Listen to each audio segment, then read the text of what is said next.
नमस्कार, स्वागत है आप सभी का न्यूज एट 10 में। मैं हूं आपके साथ कृतिका।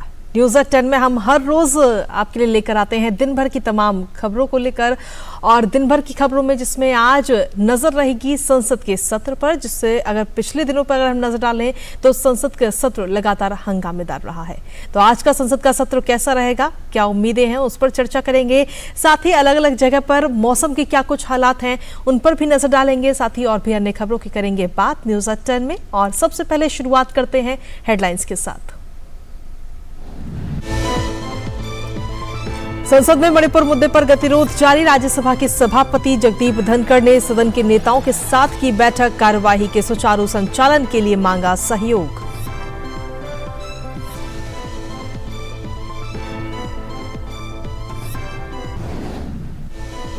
नई दिल्ली में चल रही भाजपा संसदीय दल की बैठक, प्रधानमंत्री और रक्षा मंत्री समेत पार्टी के लोकसभा और राज्यसभा सांसद मौजूद। संसद सत्र को लेकर बनेगी रणनीति।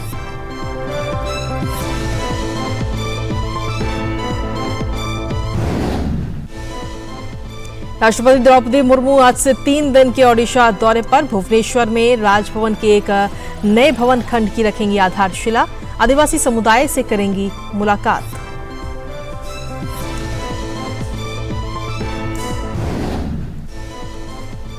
ज्ञानव्यापी परिसर के वैज्ञानिक सर्वे के खिलाफ मस्जिद पक्ष आज इलाहाबाद हाईकोर्ट में दाखिल कर सकता है याचिका। सुप्रीम कोर्ट ने बुधवार शाम तक लगा रखी है सर्वे पर अंतरिम रोक।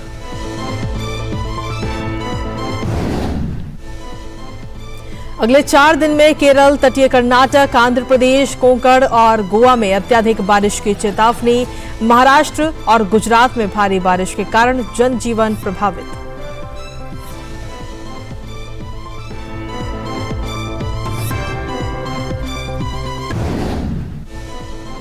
चेन्नई में G20 देशों के बीच आपदा जोखिम न्यूनीकरण कार्य समूह की बैठक का आज दूसरा दिन। आपदा प्रबंधन में वैश्विक तालमेल की जरूरत पर भारत का बल।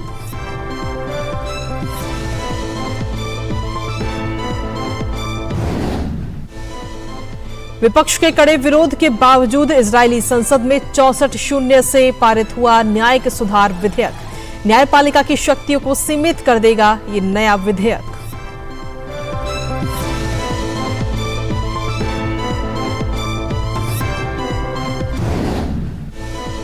और खेल की खबरों में बारिश की वजह से वेस्टइंडीज के खिलाफ दूसरा टेस्ट ड्रॉ। टीम इंडिया ने 2 मैच की सीरीज पर 1-0 से जमाया कब्जा।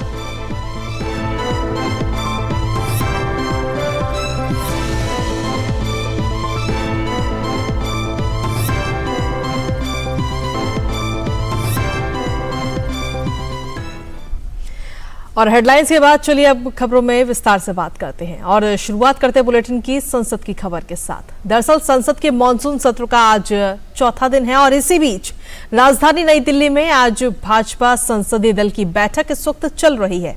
प्रधानमंत्री नरेंद्र मोदी, रक्षा मंत्री और विदेश मंत्री समेत तमाम मंत्री और पार्टी के लोकसभा और राज्यसभा सांसद इस बैठक में मौजूद हैं। बैठक में संसद में जारी गतिरोध और विपक्षी दलों के हमलों पर पलटवार करने की जवाबी रणनीति पर भी चर्चा हो सकती है।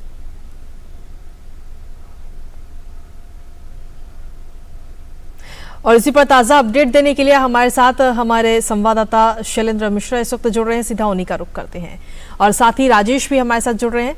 दोनों का रुख करेंगे और सबसे पहले शैलेंद्र आपके पास आना चाहेंगे। जिस तरीके से देखा जाए तो आज चौथा दिन है, लेकिन चौथा दिन भी इससे पहले 3 दिन हंगामेदार रहे हैं और आज चौथा दिन भी हंगामेदार ही हो सकता है मणिपुर मुद्दे को लेकर के खास तौर पर।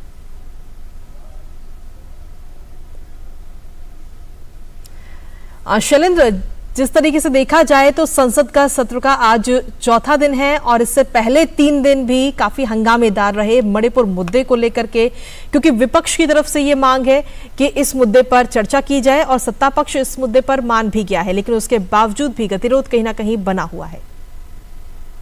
देखिए, बीजेपी संसदीय दल की बैठक हो रही है, उसमें जो आगे की रणनीति है उस पर विचार विमर्श हो रहा है। बीजेपी के तमाम जो राज्यसभा और लोकसभा के जो सांसद हैं वो मौजूद है। प्रधानमंत्री नरेंद्र मोदी इस बैठक में हिस्सा ले रहे हैं, संसदीय कार्य मंत्री हैं और इसमें एक पूरी ब्रीफिंग दी जाती है कि कैसे संसद के जो सत्र के दौरान पार्टी किस रणनीति पर आगे बढ़ेगी और भावी जो कार्यक्रम होते हैं, संगठन के जो कार्यक्रम होते हैं, सांसदों को जो जिम्मेदारी दी जानी होती है, उस बारे में भी औपचारिक तौर पर अवगत करा जाता है। कई बार वरिष्ठ मंत्रियों की तरफ से प्रेजेंटेशन दिया जाता है अहम मुद्दों पर, तो निश्चित तौर पर यह बैठक महत्वपूर्ण है। उसके बाद ये पता चलता है कि बीजेपी किस रणनीति के साथ, किस नई रणनीति के साथ संसद सत्र में आगे बढ़ेगी।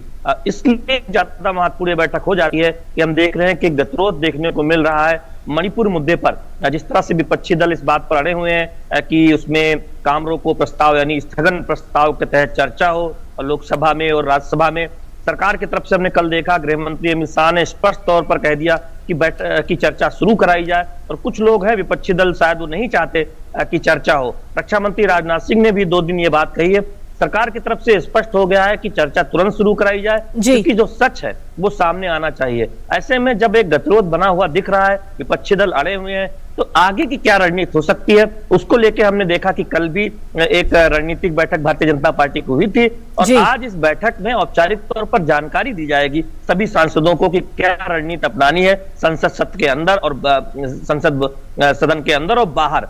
कैसे इसमें सुनिश्चित करना है कि सरकार की तरफ से जो रणनीति है उस पर आगे बढ़ा जाना है। हम कई बार देखते हैं कि नेताओं का अभिनंदन होता है इस बैठक में, कई बार वरिष्ठ नेताओं, वरिष्ठ केंद्रीय मंत्रियों की तरफ से ब्रीफिंग दी जाती है सांसदों को कि कैसे आगे बढ़ा जाना है। तो निश्चित तौर पर हम देख रहे हैं कि यह बैठक जारी है, और आज इस बैठक के बाद बीजेपी किस रणनीति पर आगे बढ़ेगी उस बारे में विस्तार से जानकारी दी जाएगी। जी शैलेंद्र, बीजेपी की रणनीति क्या होगी ये तो कुछ देर बाद जानकारी मिलेगी इसकी, लेकिन साथ ही अगर देखा जाए तो ये गतिरोध आखिर कैसे खत्म होगा, क्योंकि चर्चा करने की बात थी, और चर्चा करने के लिए जब सत्ता पक्ष तैयार है तो आखिर विपक्ष क्यों फिर भी कोई ना कोई बहाना ढूंढ रहा है?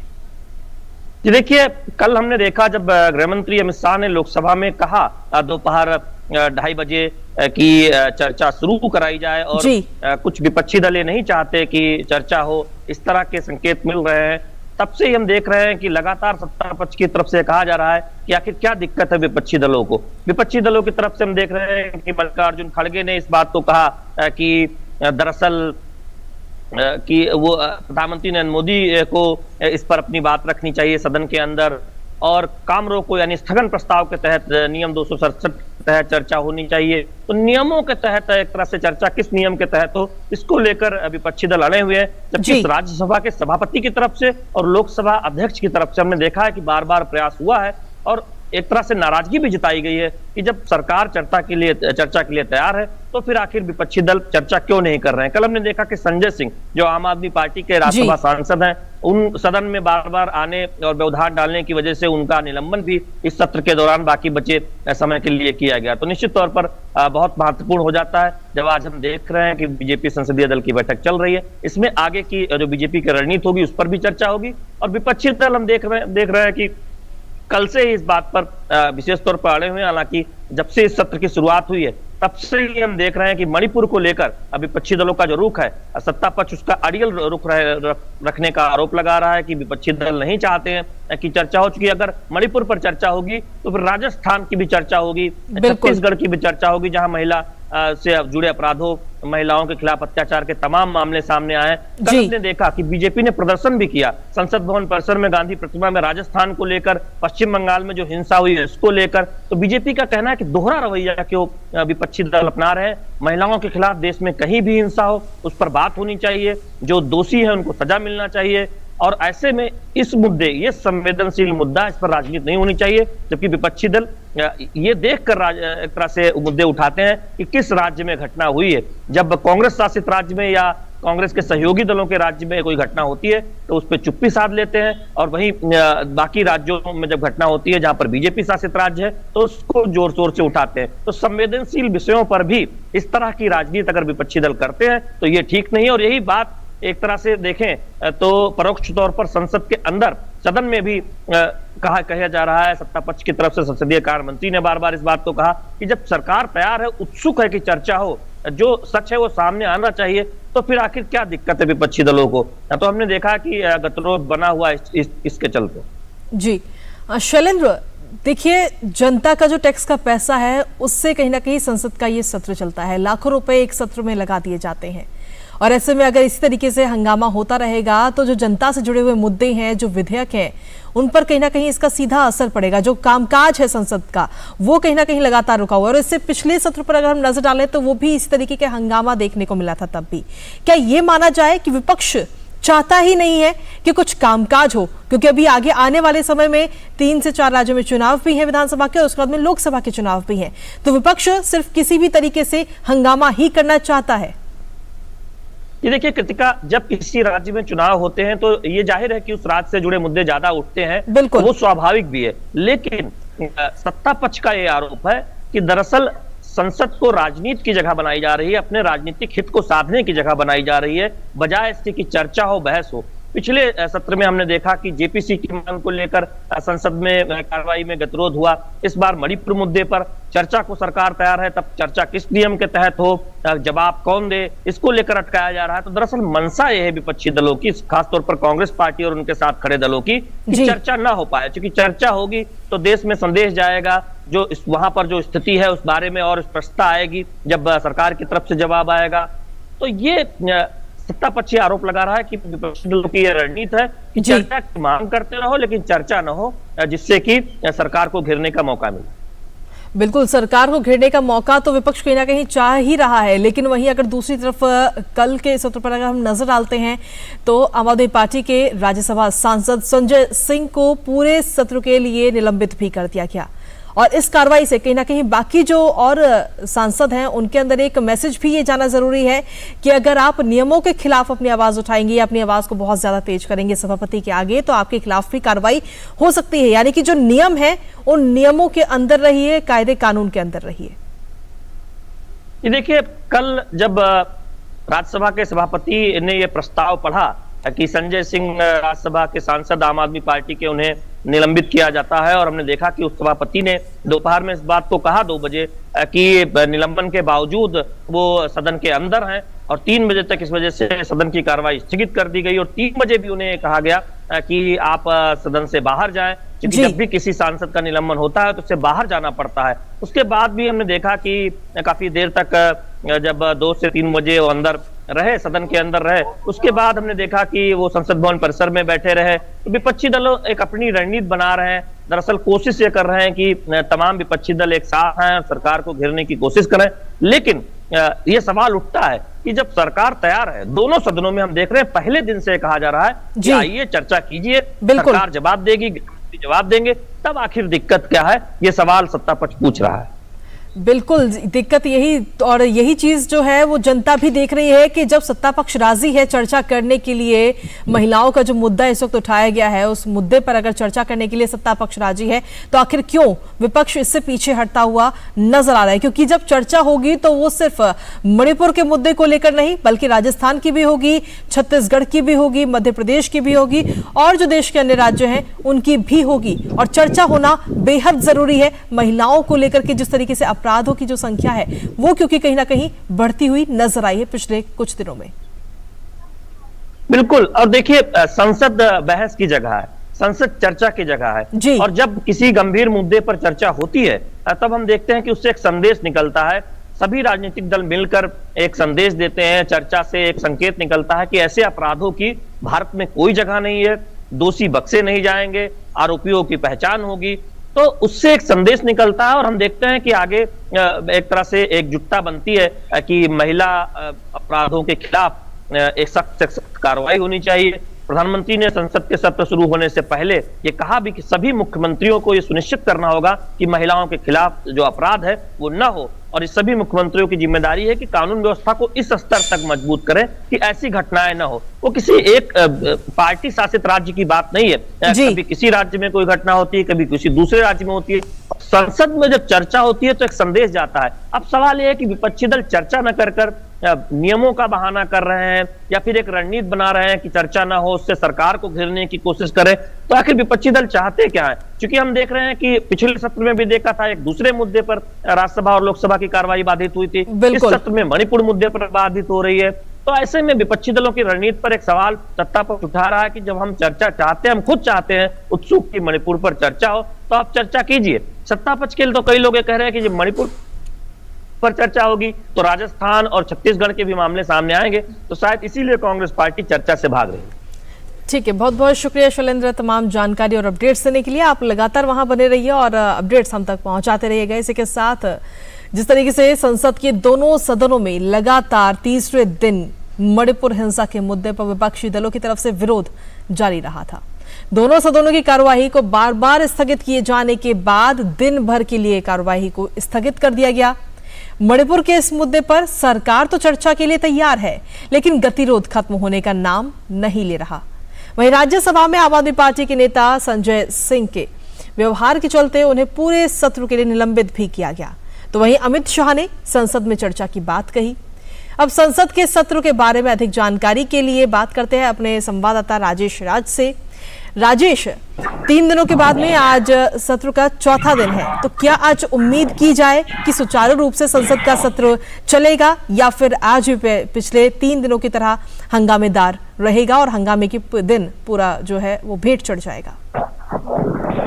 कृतिका, मुझे लगता है कि अभी जो सदर से आपकी बातचीत हो रही थी तो लगता है कि बहुत सारी बातें जो हैं उसमें जो है वो बात छन छन कर सामने आ चुकी हैं और विपक्ष और सत्ता दोनों के बीच जो टकराव की स्थिति अब तक संसद के मॉनसून सत्र के दूसरे हफ्ते में भी बनी हुई है, इससे बातें जो है वो बहुत सारी स्पष्ट हो चुकी हैं। एक बात का जिक्र मैं सिर्फ आपसे करना चाहूंगा, जो कल संजय सिंह वाली जो घटना है, सभापति के साथ जो उनकी नोकझोंक हुई और उसके बाद उनको बाहर का रास्ता दिखा दिया गया, यह कहीं ना कहीं डेमोक्रेसी के लिए एक हम कह सकते हैं कि नुकसानदेह प्रवृत्ति डेवलप करती जा रही है। और सदन के भीतर जो है वो बहस विमर्श और वोट के लिए सदन हुआ करता है और यहाँ पर डर और डंडे के बल पर सदन को चलाने के जो प्रयास किए जा रहे हैं वो कहीं से भी संसदीय परंपराओं के लिए अच्छा नहीं है। और इसी की वानगी जो है राज्यसभा के भीतर कल देखने को मिली और जिसके लिए संजय सिंह को बाहर का रास्ता दिखाया गया। इससे पहले भी अगर बात करें तो 2-4-5 सत्र पहले की भी बात करें तो कई बार संजय सिंह को बाहर का रास्ता दिखाया गया है। इससे पहले भी नाजिर हुसैन, प्रियंका चतुर्वेदी, संजय सिंह समेत जो अनेक सांसद थे उनको बाहर का रास्ता दिखाया जा चुका है। तो यह कहीं ना कहीं डेमोक्रेसी के लिए अच्छी प्रवृत्ति नहीं है। सदन में जब चर्चा होती है तो पूरा देश सुनता है, पूरा वर्ल्ड सुनता है और संसद जो है नियम कानून कायदा बनाने के लिए है, कहीं ना कहीं संविधान की रक्षा करने के लिए है और जो कानून और नियम बनते हैं उसका इम्प्लीमेंटेशन जो है वो संसद के द्वारा किया जाता है। तो कहीं ना कहीं यह जो एक गंभीर प्रवृत्ति डेवलप कर रही है वो कहीं से भी अच्छी नहीं है। बहरहाल भारतीय जनता पार्टी जो संसदीय दल की बैठक है वो बैठक जो है वो चल रही है और प्रधानमंत्री नरेंद्र मोदी इस बैठक में शामिल हो रहे हैं। प्रधानमंत्री मोदी का जो है वो इस बैठक में स्वागत किया गया है और तमाम जो पार्टी के वरिष्ठ नेता हैं, नितिन गडकरी, निर्मला सीतारमण, रक्षा मंत्री राजनाथ सिंह, तमाम केंद्रीय मंत्रीगण और लोकसभा और राज्यसभा के जो सांसद हैं इस बैठक में शामिल हो रहे हैं। अब देखना होगा कि पीएम मोदी क्या कुछ टिप्स देते हैं, कैसे संसद के गतिरोध को खत्म करने की जो कवायद है उस दिशा में क्या कुछ बातें होती है, ये अब से कुछ देर बाद पता चल पाएगा जब बैठक खत्म होगी। और बैठक के बाद संसदीय कार्य मंत्री प्रहलाद जोशी मीडिया को ब्रीफ करने के लिए आएंगे। जी राजेश राज, अगर देखा जाए तो बीते कल उपराष्ट्रपति जगदीप धनखड़ की तरफ से भी सर्वदलीय बैठक की गई जिसमें कहीं ना कहीं ये कोशिश की गई सभी पार्टियों को समझाने की कि सुचारू रूप से सत्र जो है उसे चलने दिया जाए जिससे कि जनता के जो मुद्दे हैं उन पर चर्चा हो। देखिए, ये प्रयास लगातार किए जा रहे हैं। संसद लोकसभा की बात करें तो वहां पर स्पीकर ओम बिरला लगातार सदस्यों को समझाते हैं, तमाम नेताओं के साथ बैठक करते हैं, फ्लोर लीडर्स के साथ मीटिंग होती है, सभापति जो राज्यसभा है जगदीप धनखड़ वो भी जो तमाम दलों के नेता हैं उनके साथ रायशुमारी करते हैं। लेकिन अब तक कोई ठोस फलाफल जो है वो निकलता हुआ दिखाई नहीं पड़ रहा है और जिसकी वजह से संसद का जो मॉनसून सत्र है वो अब तक हंगामे की भेंट चढ़ चुका है। और आने वाले दिनों में अगर ऐसा ही रवैया रहा विपक्ष का, जिसकी संभावना ज्यादा दिखाई पड़ती है क्योंकि विपक्ष जो है लगातार इसी बात में भरोसा कर रहा है कि शोर शराबे के जरिए ही जनता का ध्यान आकृष्ट कराया जा सकता है, तो मुझे लगता है कि संसद के मॉनसून सत्र से बहुत कोई फ्रूटफुल चीजें बाहर निकलकर नहीं आ पाएंगी। शोर शराबे के बीच ही सरकार को कुछ विधेयकों को पारित कराना पड़ेगा, चर्चा के बिना पारित कराना पड़ेगा, और ये सरकार के लिए एक मजबूरी का सबब हो सकती है। ठीक है, बहुत बहुत शुक्रिया राजेश तमाम अपडेट्स देने के लिए। आप लगातार वहां बने रहिए और जो भी अपडेट होगा हम तक जरूर पहुंचाइएगा। और इसी के साथ चलिए न्यूज़ एट 10 में अब अगली महत्वपूर्ण खबर की ओर रुख करते हैं। राष्ट्रपति द्रौपदी मुर्मू आज से 3 दिन के ओडिशा दौरे पर रहेंगी, जहां राष्ट्रपति नई दिल्ली से वायुसेना के विशेष विमान से भुवनेश्वर हवाई अड्डे पर पहुंचेंगी। इसके बाद वो वहां से राजभवन जाएंगी। भुवनेश्वर में ओडिशा राजभवन के एक नए भवन खंड की आधारशिला वो रखेंगी। राजभवन में वो राज्य के आदिवासी समुदायों के प्रतिनिधियों से मुलाकात करेंगी और रात्रि में विश्राम करेंगी। अगले दिन बुधवार यानी 26 जुलाई को वो कटक के चंडी मंदिर जाएंगी और वहां पूजा अर्चना करेंगी। इसके बाद उत्कल गौरव मधुसूदन दास के आवास और नेताजी जन्म स्थान संग्रहालय जाएंगी।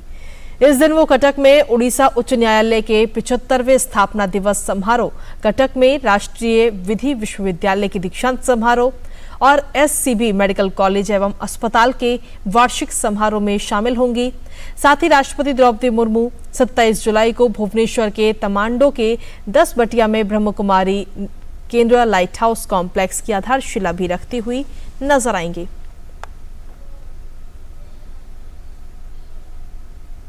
और न्यूज़ एट 10 में खबरों का सिलसिला यूं ही लगातार जारी, लेकिन इसी बीच रुकेंगे एक छोटे से ब्रेक के लिए। आप बने रहिए DD न्यूज के साथ।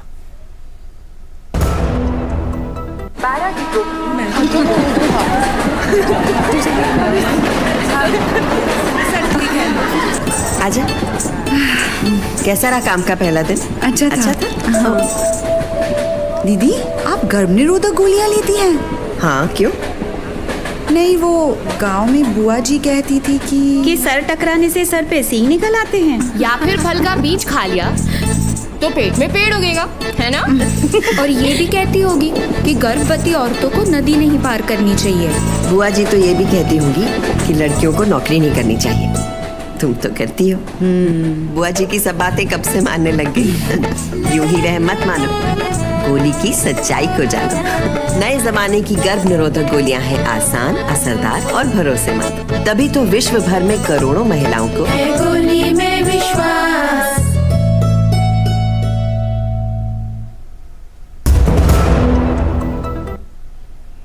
और ब्रेक के बाद एक बार फिर से स्वागत है आप सभी का न्यूज़ एट 10 में। अब अगली खबर का रुख करते हैं। वाराणसी जिला कोर्ट के फैसले के खिलाफ ज्ञानवापी मस्जिद की इंतजामिया कमेटी आज इलाहाबाद हाईकोर्ट में याचिका दाखिल कर सकती है। जिला जज के फैसले को रद्द किए जाने और अंतिम फैसला आने तक ASI के सर्वे पर रोक लगाए जाने की मांग को लेकर ये अर्जी दाखिल की जाएगी। सुप्रीम कोर्ट के आदेश के अनुसार आज ही इस अर्जी पर सुनवाई होने की भी संभावना है। हाईकोर्ट से आने वाले फैसले से ही ये तय होगा कि ज्ञानवापी परिसर में 24 जुलाई से शुरू हुआ ASI का सर्वे आगे भी जारी रहेगा या नहीं। वहीं सुप्रीम कोर्ट ने कल मस्जिद पक्ष को सलाह दी थी कि वो इस मामले में हाईकोर्ट का रुख करे। इसके लिए उन्हें वक्त देते हुए 26 जुलाई की शाम 5 बजे तक सर्वे पर अंतरिम रोक कोर्ट की तरफ से लगाई गई थी। और इसी बीच इलाहाबाद हाईकोर्ट में अपनी बात रखने के लिए हिंदू पक्ष पूरी तरह से तैयार है। एडवोकेट विष्णु शंकर जैन का कहना है कि ज्ञानवापी में ASI सर्वे के बाद और सबूत मिलेंगे जो ये साबित कर देंगे कि मंदिर को तोड़कर मस्जिद बनाई गई है। इस ऑर्डर में कोई इन्फॉर्मिटी नहीं है, कोई गलती नहीं है और हम ऑनरेबल इलाहाबाद हाईकोर्ट के सामने यही कहेंगे कि इस सर्वे को स्टे करने का कोई आधार नहीं बनता। सुप्रीम कोर्ट ने कल जो आदेश पारित किया उसमें सुप्रीम कोर्ट ने यही कहा कि वो अपनी लीगल रेमेडीज परस्यू कर सकें। इसके लिए उनको 2 दिन का ब्रीदिंग टाइम दिया गया है और जो सर्वे पर रोक लगाई गई है वो 26 तारीख के शाम 5 बजे तक लगाई गई है। इन द मीन टाइम उनको इलाहाबाद हाईकोर्ट एक अप्रोप्रिएट पिटिशन फाइल करके अप्रोच करना है, जो आर्टिकल 227 की पिटिशन है या सेक्शन 115 CPC में एक अप्रोप्रिएट याचिका होती है। तो जो मुझे इन्फॉर्मेशन है कि आज वो ऑनरेबल इलाहाबाद हाईकोर्ट में केस मेंशन करेंगे और ऐसी स्थिति बन सकती है कि क्योंकि सुप्रीम कोर्ट का ये एक प्रायोरिटी का ऑर्डर है तो आज ऑनरेबल इलाहाबाद हाईकोर्ट उसे प्रायोरिटी बेसिस पे सुन सकती है। इसलिए हम लोग मौजूद हैं और अपनी बात इलाहाबाद हाईकोर्ट के सामने रखेंगे। मुझे लगता है कि प्लेसेस ऑफ वर्शिप एक्ट और वक्फ एक्ट की जो प्ली है वो यहाँ लागू नहीं होती है। ये केस मेरिट्स पे चलने लायक योग्य है और इसीलिए आज सारी बातें मेरिट्स पे हो रही हैं कि ASI सर्वे होना चाहिए कि नहीं। और इसी पर ताजा अपडेट देने के लिए लखनऊ से हमारे संवाददाता रामेंद्र सिंह इस वक्त जुड़ रहे हैं। रामेंद्र, जिस तरीके से देखा जाए तो आज हम सभी की नजर हाईकोर्ट पर रहेगी कि आखिर क्या हाईकोर्ट की तरफ से फैसला सुनाया जाता है और इस पूरे मामले को हाईकोर्ट किस तरीके से देखता है।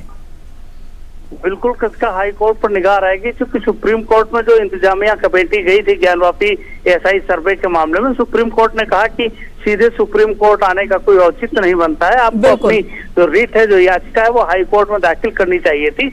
तो उन्होंने 2 दिन का समय दिया है कि न्याय सबको मिलना चाहिए, तो उस आधार पर कि तब तक सर्वे ना हो, खुदाई ना हो, जो रिट पर उन्होंने निवेदन किया था सुप्रीम कोर्ट में जी। तो 2 दिन के लिए उन्होंने कल 5 बजे तक ही सर्वे पर रोक लगाई है और ये समय दिया है कि आप हाई कोर्ट में अपनी बात कह सकते हो। तो जो हालात हैं कि आज ही हमारे पास जो सूत्रों से सूचना है कि रिट रात में ही तैयार हो गई थी, केवल दाखिल होना है, तो रात आज 11 बजे 12 बजे तक वो दाखिल हो जाएगी और हो सकता है कि हाई कोर्ट उस रिट पर सुनवाई भी आज ही करे, क्योंकि कल तक का ही समय है। तो जो भी निर्णय हाई कोर्ट का आएगा वो प्रभावी होगा और सबकी निगाहें हाई कोर्ट पे है, क्योंकि हिंदू पक्ष ने भी कैविएट फाइल कर रखा था। उनको पता था कि जो मुस्लिम पक्ष है, जो इंतजामिया कमेटी है, वो हाई कोर्ट का रुख करेगी, तो उन्होंने कैविएट फाइल कर रखा था। तो हिंदू पक्ष को भी सुनने का समय कोर्ट देगी कि क्यों ये जो जामिया कमेटी कह रही उस पर उनकी क्या राय है। तो ये दोनों पक्षों को सुनने के बाद ही कोई निर्णय आएगा। तो उम्मीद ये है कि कल तक हर हालत में हाई कोर्ट का कोई फैसला आएगा और हम लोगों की सबकी निगाहें भी उधर ही है इसका। बिल्कुल, लेकिन रामेंद्र, जिस तरीके से हम सभी की नजर तो उस पर है ही, और हिंदू पक्ष की तरफ से क्या कुछ कहना है और वकील किस तरीके से तैयार है वो भी हमने सुनाया, लेकिन अगर मुस्लिम कमेटी की बात करें तो उनकी तरफ से किस तरीके की तैयारियां हैं? देखिए, क्या है ना कि जो ज्ञानवापी में परिस्थितियां हैं वो सबके सामने है। वहाँ पर श्रृंगार गौरी का माता का मंदिर है, जहाँ पूजा होती थी, पहले प्रतिदिन पूजा होती थी, बाद में साल में एक बार पूजा का अवसर दिया जाने लगा। तो यही तो उन्होंने रीत की थी, 5 जो याचिका करता है कि हमको नियमित पूजा का अवसर दिया जाए। वहाँ कई चिन्ह मिले हैं, कमल के निशान है, शंख के निशान है। तो हिंदू पक्ष की एक मजबूती मिलती है कि मंदिर में चूंकि कोई निशान नहीं हो, मस्जिद में कोई निशान नहीं होते, इस तरह की मूर्तियां नहीं होती, तो जाहिर है कि हिंदू मंदिर रहा होगा। तो वैज्ञानिक आधार क्या है, उस पर जब चीजें सामने निकल करके आएंगी तो इंतजामिया कमेटी चाहती है कि अगर वैज्ञानिक आधार पर चीजें तथ्य सामने आए तो हो सकता है कि जिस तरह राम मंदिर मुद्दे पर फैसला आया है उस तरह यहाँ भी फैसला आए। तो अभी तो सर्वे होगा, खुदाई होगी और बहुत सारी चीजें आ रही कि ऊपर से ही सर्वे हो जाएगा, क्या नीचे पड़ा है वही खुदाई की जरूरत होगी, बाकी सब जगह खुदाई की आवश्यकता नहीं है। तो वो सारी परिस्थितियां एसआई ने तैयार कर रखी है। हाई कोर्ट जो भी निर्णय देगा वो लागू हो जाएगा आज से कल तक। तो निगाह वही, और हिंदू पक्ष की भी पूरी तैयारी है। उन्होंने कहा कि मेरिट के आधार पर इस मामले की सुनवाई हो रही तो निचली अदालत, जिला अदालत में इसकी सुनवाई होनी चाहिए, सारे तथ्य उनके सामने रखे जाने चाहिए। हाई कोर्ट और सुप्रीम कोर्ट जो लोग जा रहे हैं वो जी यही परिस्थितियां भी हैं। मेरिट के आधार पर जब सुनवाई होती है तो निचली अदालत में ही सारे तथ्य रखे जाते हैं। फिर भी हाई कोर्ट पर आज सबकी निगाहें रहेंगी, आज से कल तक क्या निर्णय आता है, क्या तथ्य निकल करके आते हैं, उसके बाद ही एसआई का सर्वे वहां शुरू हो पाएगा कच्चा। जी रामेंद्र, अगर इंतजामिया कमेटी की बात करें तो किस तरीके से अपना पक्ष ये कमेटी रखती हुई नजर आएगी इस पूरे मामले को लेकर? देखिए, इंतजामिया कमेटी 3-4 मुद्दों पर भटक चुकी है। उन्होंने कहा कि वक्फ संपत्ति के मामला है और ये वक्फ प्रॉपर्टी है, वक्फ प्रॉपर्टी में चूंकि अदालत में निर्णय नहीं, अदालत में मुकदमा नहीं चलाया जा सकता, लेकिन जिला अदालत ने ही इसको स्वीकार नहीं किया। राजस्थान के भी एक मामले में उन्होंने यही निर्णय दिया जिला अदालत ने कि जिला अदालत सुन सकती है, ऐसा नहीं कि वक्फ प्रॉपर्टी को न सुना जाए और वो वक्फ ही उसको सुनता रहे। तो जाहिर है कि जब जिला अदालत ने स्वीकार कर लिया, एक्सेप्ट कर लिया और सुप्रीम कोर्ट और हाई कोर्ट ने इस मामले में कोई आदेश नहीं दिया है, रोक नहीं लगाई है, तो ये मामला आगे जा चुका है। तो अब कोई बड़े आधार उनके पास बचते नहीं। अगर वैज्ञानिक आधार पर ये पुष्ट हो जाती है जहाँ पहले मंदिर था, तो चुनौती उनके लिए बड़ी हो सकती है।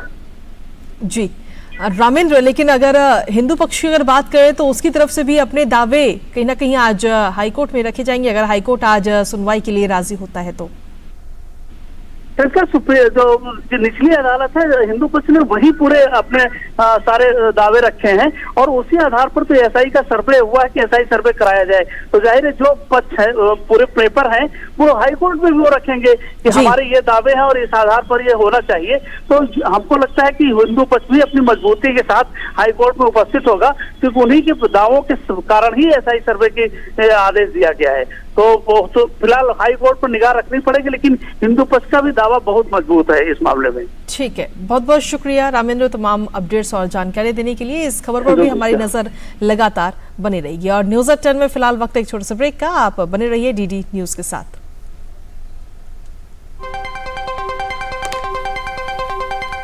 राजनीति की चाल से दुनिया के हाल तक, खेल के मैदान से किसान के खलियान तक, दिन भर की हर छोटी बड़ी खबर को समेटे खबर के हर किरदार को दिखाते हैं हम। डीडी न्यूज का प्राइम टाइम शो, सटीक और भरोसेमंद खबरें, खबर ही नहीं खबर का विश्लेषण भी, नए तेवर, नए कलेवर, नई धार और नई रफ्तार के साथ देखिए न्यूज नाइट हर रात 8 बजे सिर्फ डीडी न्यूज पर।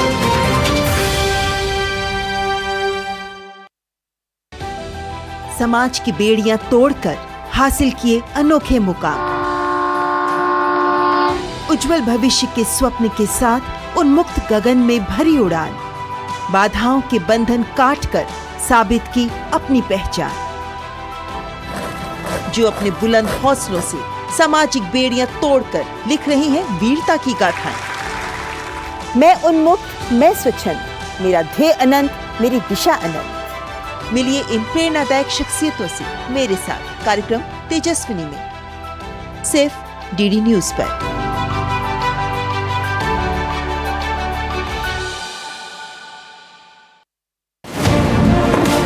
दुनिया की बिसात, शहमात का खेल, वैश्विक कूटनीति, सियासी तालमेल, उभरती नई विश्व व्यवस्था, पर्यावरण अर्थव्यवस्था, ग्लोबल वार्मिंग ही नहीं ग्लोबल वार्निंग भी,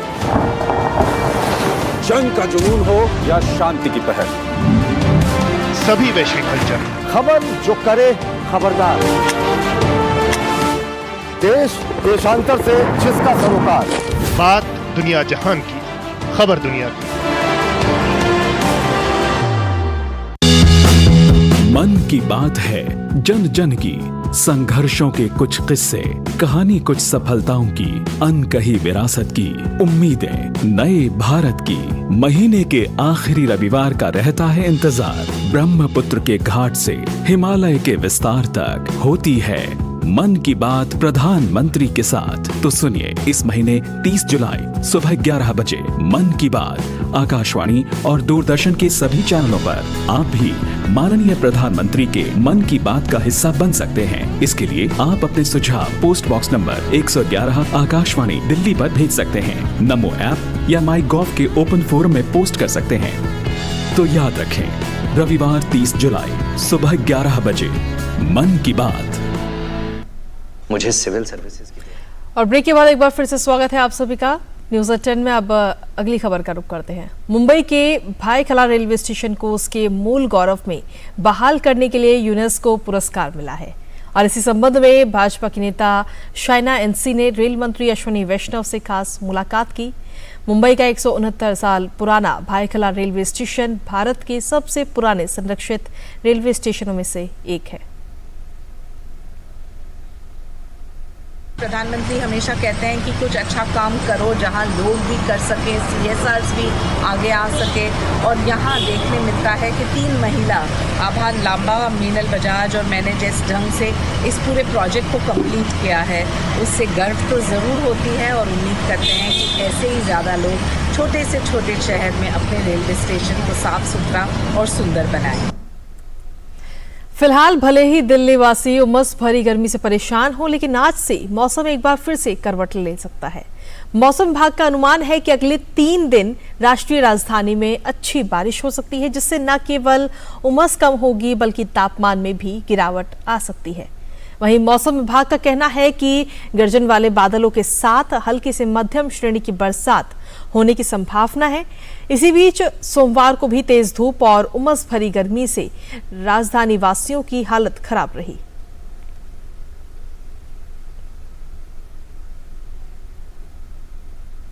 वहीं दिल्ली से सटे उत्तर प्रदेश के नोएडा के कुछ हिस्सों में भी आज तड़के बारिश हुई है। मौसम विभाग के अनुसार नोएडा में आज बादल छाए रहने के साथ ही हल्की बारिश होने की भी संभावना है, जिससे उमस भरी गर्मी से थोड़ी राहत लोगों को मिलेगी।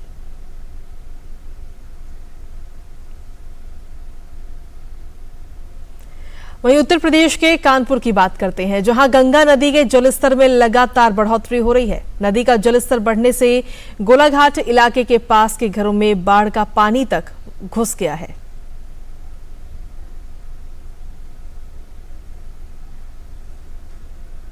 इसके अलावा गुजरात में अब बारिश में थोड़ी कमी आई है। कल सूरत के कांकरेज में 3.5 इंच बारिश हुई। गुजरात में अब तक सीजन की 70% बारिश हो चुकी है। सबसे ज्यादा बारिश होने वाले डांग जिले में 35% जितनी बारिश हुई और जूनागढ़ में 144% बारिश हुई। मौसम विभाग के अनुसार अगले 24 घंटे में राज्य में हल्के से सामान्य बारिश होने का अनुमान है। मछुआरों को अगले 5 दिनों तक समुद्र में ना जाने की भी सलाह दी गई है। वहीं तेलंगाना के भी विभिन्न भागों में तेज बारिश का अनुमान जारी है, जहां थोड़ी राहत के बाद बहुत तेज बारिश से कई स्थानों पर सामान्य जीवन प्रभावित हुआ है। निजामाबाद जिले के वेलपुर में 24 घंटे से कम समय में सबसे ज्यादा 461.5 मिलीमीटर बारिश हुई। हैदराबाद मौसम केंद्र ने बताया कि उत्तरी आंध्र प्रदेश और दक्षिणी ओडिशा तट के निकट उत्तर पश्चिम बंगाल की खाड़ी के पास कम दबाव का क्षेत्र बना हुआ है और इस कारण कल इस क्षेत्र में दबाव बना रहेगा। मौसम विभाग ने राज्य के विभिन्न जिलों में कुछ स्थानों पर अगले 3 दिन बहुत तेज बारिश के कारण रेड अलर्ट भी जारी किया है। हैदराबाद में तेज बारिश से सामान्य जनजीवन में बाधा उत्पन्न हुई। कुछ हिस्सों में 1 घंटे के भीतर 40 सेंटीमीटर बारिश हुई। इस बीच जलग्रहण इलाकों में तेज वर्षा के कारण गोदावरी और कृष्णा नदियों के निकट सभी परियोजनाओं में भी बारिश का पानी भर रहा है। अब बात करते हैं उत्तराखंड की, जहां लगातार बारिश के बाद कई जगह पर भूस्खलन की घटनाएं सामने आ रही हैं। जिले में हुई ताजा घटना में बद्रीनाथ राष्ट्रीय राजमार्ग पर नंदप्रयाग और पुरसारी के पास मलबा गिरने से सड़क अवरुद्ध हो गई है। श्री करतारपुर साहिब के दर्शन के लिए यात्रा आज से एक बार फिर शुरू हो गई है। गौरतलब है कि पिछले दिनों मैदानी और पहाड़ी इलाकों में भारी बारिश के कारण रावी दरिया में जलस्तर काफी बढ़ गया था और 20 जुलाई को श्री करतारपुर साहिब कॉरिडोर की सड़क भी क्षतिग्रस्त हो गई थी। इसके बाद लैंड पोर्ट अथॉरिटी की सलाह पर जिला प्रशासन ने यात्रा को अस्थायी रूप से रोक दिया था, लेकिन अब ये यात्रा दोबारा से शुरू हो रही है।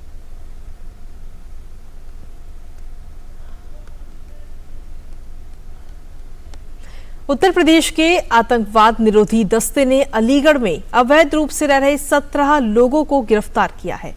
पुलिस ने बताया कि एटीएस और अलीगढ़ पुलिस के संयुक्त अभियान में थाना कोतवाली नगर के मखदूम नगर इलाके में अवैध रूप से रह रहे म्यांमार के 7 पुरुषों और 10 महिलाओं को गिरफ्तार किया गया है, जिनके खिलाफ विदेशी अधिनियम की संबंधित धाराओं के तहत अभियोग दर्ज कर कानूनी कार्रवाई की जा रही है। और अब बात भारत में हो रहे G20 कार्य समूह की बैठकों की।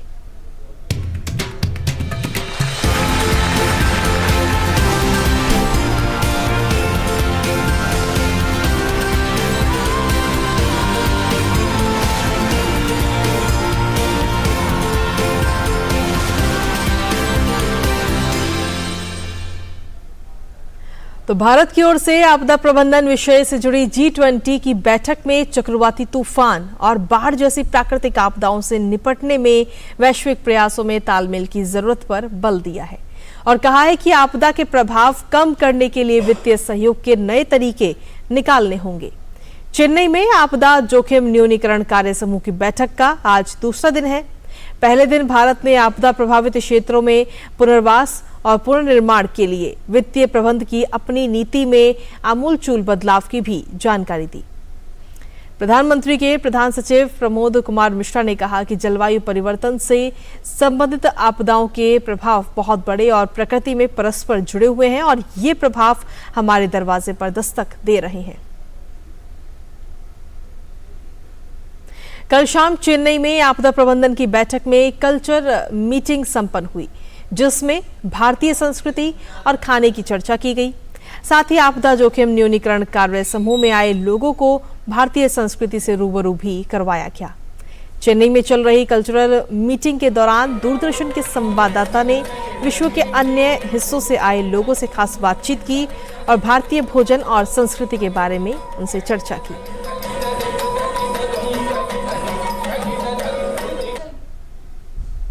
This evening the culture was exceptional. I think very high quality, very good musicians, very good dancers, very entertaining. You could see they enjoyed themselves, and we surely enjoyed ourselves in the audience. Indian food at home fairly often. Usually it's a little bit more northern Indian for whatever reason. I'm not quite as familiar with southern Indian food, but what I've had so far has been absolutely fantastic. A lot of the food that typically will be served in the United States, at least Washington, D.C., where I live, will be a lot of the more thicker, like butter chicken or kormas or things of that nature. The food here is a little bit more spicy than maybe some of the food that we typically eat, but I really enjoy it. I like spicy food. I'm still learning about it. There's a lot. I've learned a lot from a lot of the presenters here. I think the great thing about it is we share a lot of commonalities with disaster risk, and so how different cultures, the United States, India, and the other countries here, how we approach these problems and try to work together to solve them is very important. तो चेन्नई में चल रही आपदा जोखिम न्यूनीकरण कार्य समूह की तीसरी बैठक में बिपरजॉय चक्रवात को केंद्रीय विषय बनाया गया और जानकारी दे रहे हैं इसी को लेकर हमारे संवाददाता रितेश रंजन। तमिलनाडु की राजधानी चेन्नई में G20 की डिजास्टर रिस्क रिडक्शन की बैठक हो रही है और आज यहाँ हमें जानकारी मिली है कि जो चक्रवात बिपुलजॉय आया था उसको एक सब्जेक्ट बनाया गया है यहाँ पे चर्चा के लिए। सर, ये बिपुलजॉय को जो सब्जेक्ट बनाया गया है कि क्या कारण था इसको सब्जेक्ट लेने का? बिपुलजॉय अभी जो वर्किंग ग्रुप 2 मुंबई में हुआ और उसके बाद में जो वर्किंग ग्रुप 3 हो रहा है, उसी के बीच में एक हाल ही का एक उदाहरण है जो बहुत ही तीव्र गति का एक तूफान था।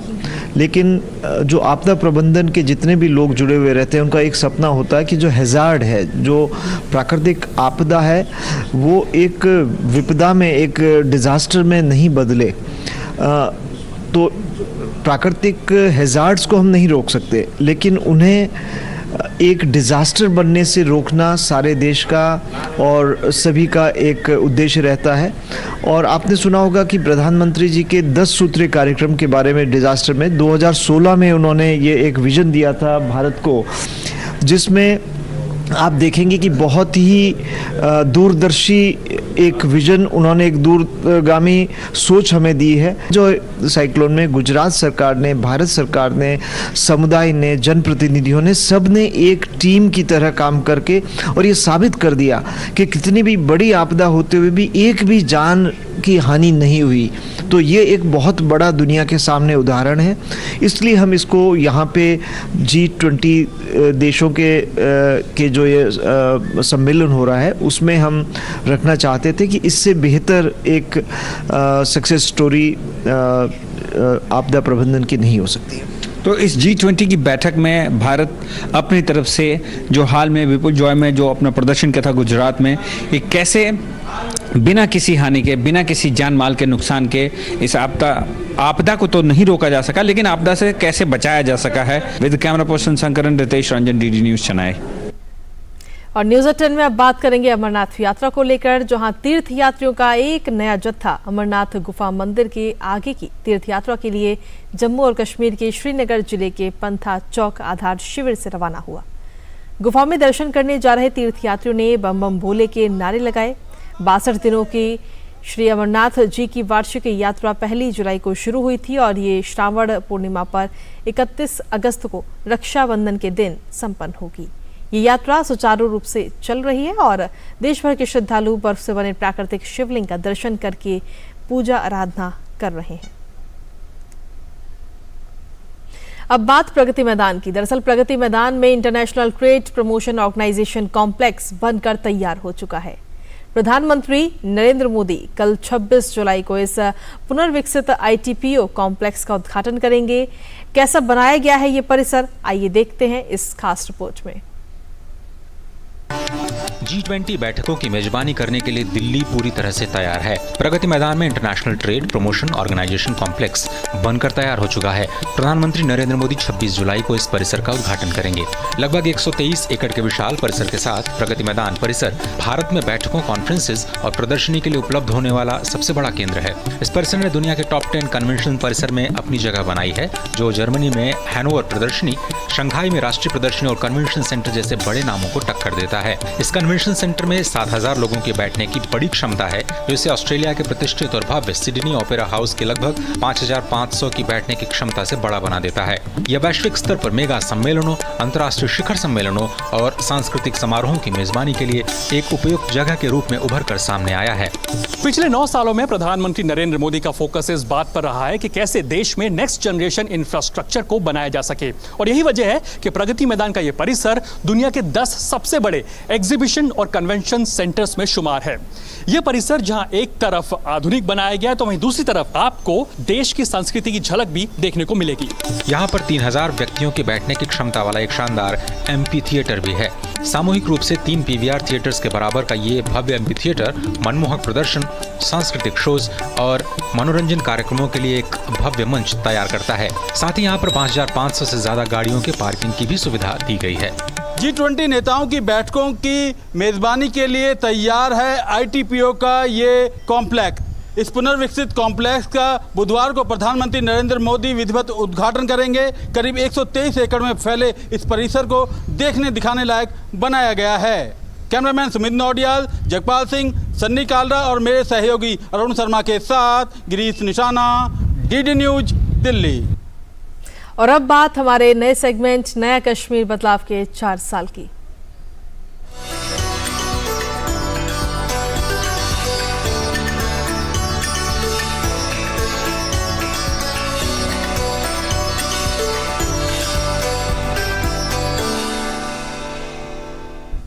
दरअसल अनुच्छेद 370 और 35A हटाए जाने के बाद जम्मू कश्मीर में न सिर्फ सिनेमा की वापसी हुई, बल्कि अब दक्षिण भारतीय फिल्मों का प्रीमियर भी श्रीनगर में होने लगा है। इसमें बड़ी भूमिका है नई फिल्म पॉलिसी की। साथ ही अब दक्षिण भारतीय फिल्मों की शूटिंग भी जम्मू कश्मीर में हो रही है। DD न्यूज से बातचीत में आइनॉक्स मल्टीप्लेक्स के मालिक विकास धर ने श्रीनगर में तमिल फिल्म महावीर के प्रीमियर पर खुशी जताई। वहीं दक्षिण भारतीय अभिनेता भी जम्मू कश्मीर में फिल्मों की शूटिंग को लेकर बेहद उत्साहित नजर आए।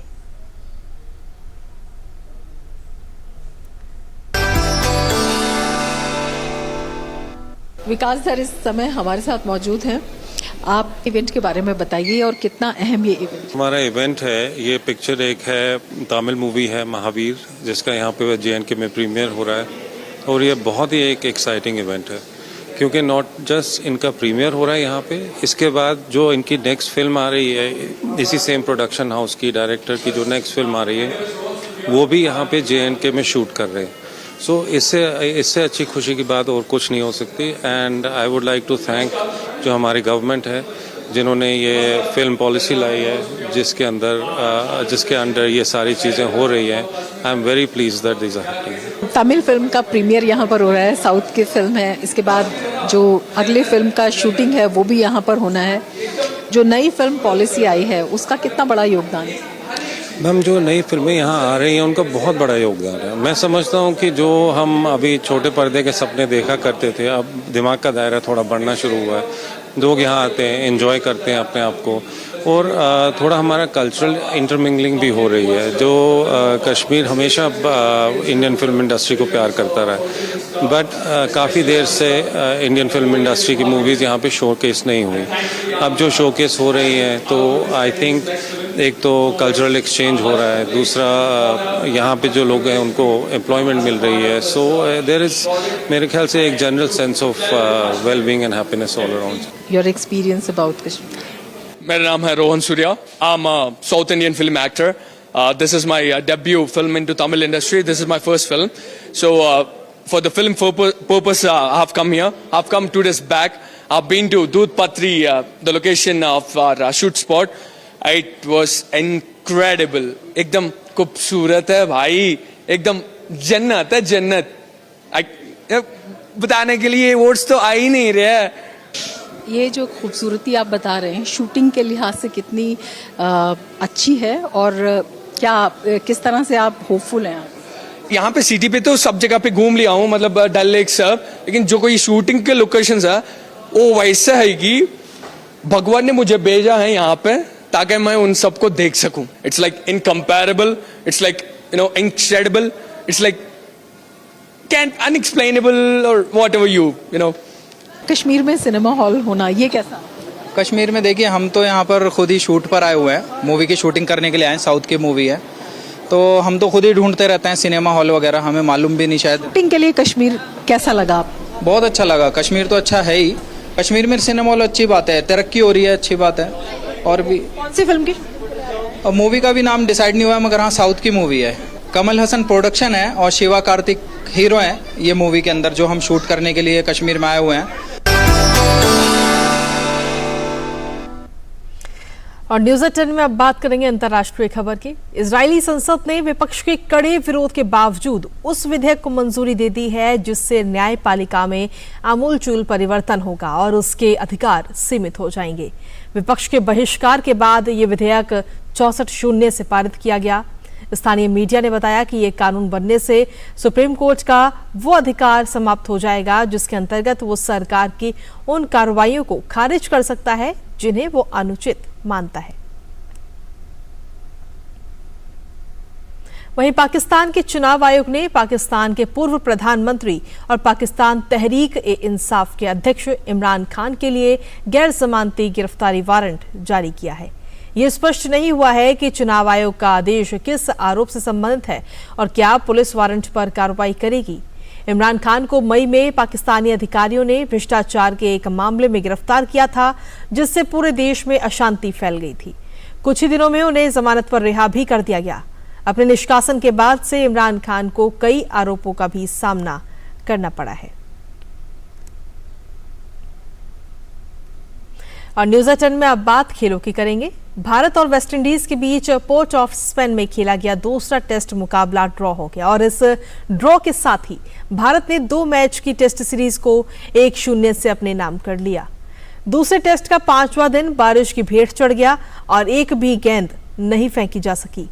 भारतीय टीम ने डोमिनिका में खेले गए पहले टेस्ट मुकाबले को पारी और 141 रन से अपने नाम किया था. वहीं दूसरे टेस्ट में भारत ने वेस्टइंडीज के सामने जीत के लिए 365 रन का लक्ष्य रखा था जिसका पीछा करते हुए वेस्टइंडीज ने दूसरी पारी में 2 विकेट पर 76 रन बनाए थे.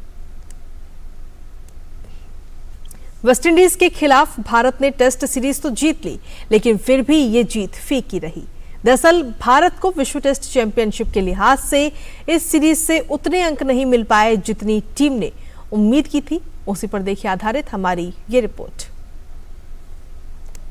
वेस्टइंडीज के खिलाफ डोमिनिका टेस्ट में दबदबे को जीत में बदलने के बाद पोर्ट ऑफ स्पेन में भी वेस्टइंडीज पर हावी रहने वाली टीम इंडिया ने कैरिबियाई धरती पर एक और टेस्ट सीरीज अपने नाम की.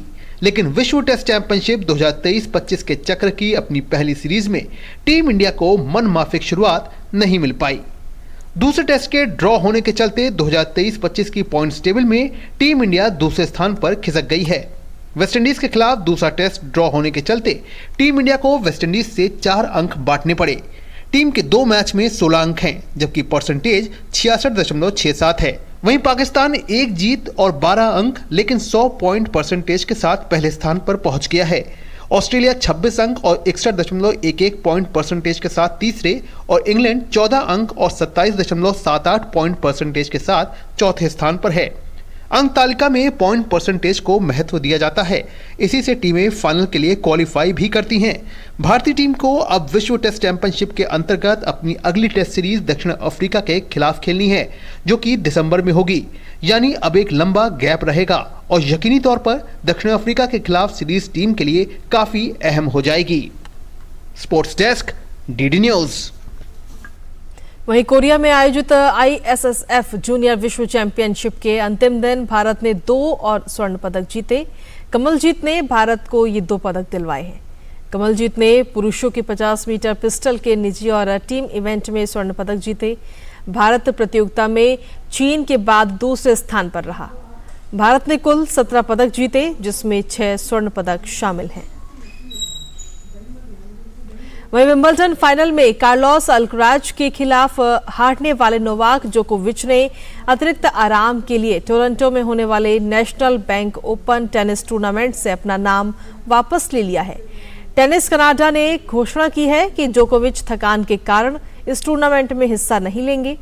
23 बार के ग्रैंड स्लैम चैंपियन 36 साल के जोकोविच को यूएस ओपन की तैयारी इस हार्ड कोर्ट टूर्नामेंट से शुरू करनी थी।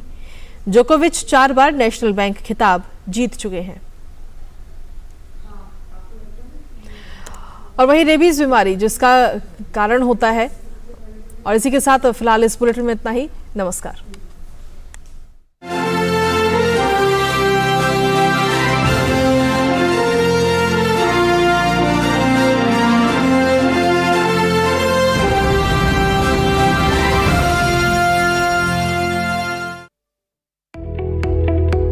पशु द्वारा काटे जाने के मामले अक्सर सामने आते हैं। जानवर जैसे कुत्ते, बिल्ली या बंदर के काटने के मामले हो सकते हैं। किसी पशु के काटने या पंजा मारने पर वायरस व्यक्ति के शरीर में प्रवेश कर सकता है। ऐसे में सही इलाज न होना शरीर में जहर फैलने और संक्रमण होने का कारण बन सकता है। कुछ मामलों में रेबीज जैसी जानलेवा बीमारी भी हो सकती है। रेबीज एक जानलेवा बीमारी है जो आमतौर पर जो आसपास जानवर पाए जाते हैं, जैसे कुत्ते, बिल्ली, बंदर, इवन गधे, गाय, ऊंट, इन सब से जो है उसका खतरा बना रहता है। बड़ी बात यह है कि रेबीज जानलेवा होने के साथ साथ इसका उपचार 100% नियरली उपचार अवेलेबल है। एक बार लक्षण आ जाते हैं उसके बाद फिर कुछ करने की संभावना नहीं रहती है इसके अंदर। तो इसीलिए जैसे कोई जानवर काटे उसके बाद प्राथमिक उपचार लें, साबुन पानी से 15 मिनट तक धोएं उसको अच्छे से, और उसके बाद में उसका जो टीका है जो उसको लगवाएं। पालतू जानवर को देखा गया है कि लोग समझते हैं कि उनको टीका लगा हुआ है और अगर उन्होंने काटा है तो उससे खतरा नहीं है, लेकिन उससे भी खतरा है।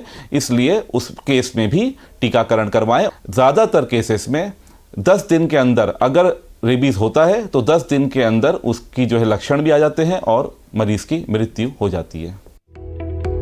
किसी व्यक्ति के काटे जाने पर जरूरी है कि किस तरह की सावधानी रखी जाए ये हमें पता हो। व्यक्ति को कहां ले जाएं, इलाज कैसा हो और ऐसे में क्या करना हानिकारक हो सकता है, ये महत्वपूर्ण बातें हैं जिसके विषय में जानना जरूरी है। जब भी ये घाव हो जहाँ पर काटा गया हो उस घाव में इंजेक्शन लगाना बहुत ज़रूरी है। और साथ साथ में पहले 14 इंजेक्शन का कॉन्सेप्ट हुआ करता था, अब वो वैक्सीन बंद कर दी गई है। अब जो वैक्सीन आ रही है, जो टीका आ रहा है इसका, ये बहुत सेफ है और इसको लगवाने के लिए 2 तरीके से दिया जाता है। या तो मांसपेशियों में दे सकते हैं, लेकिन सरकारी अस्पतालों में इसका कम डोज लेके त्वचा में सिर्फ लगाया जाता है ये, और ये दोनों कंधों पे त्वचा पे लगाया जाता है। और इसको 4 बार मरीज को जाना पड़ेगा अस्पताल में और 4 बार ये लगेगा दोनों कंधों पर।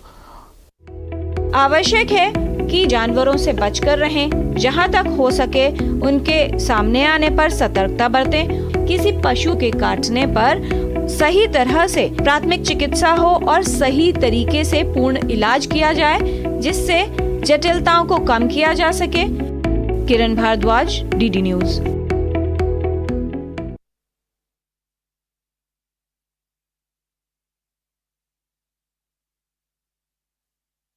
दिन भर की सुर्खियों से अलग खबरों की दुनिया और भी है।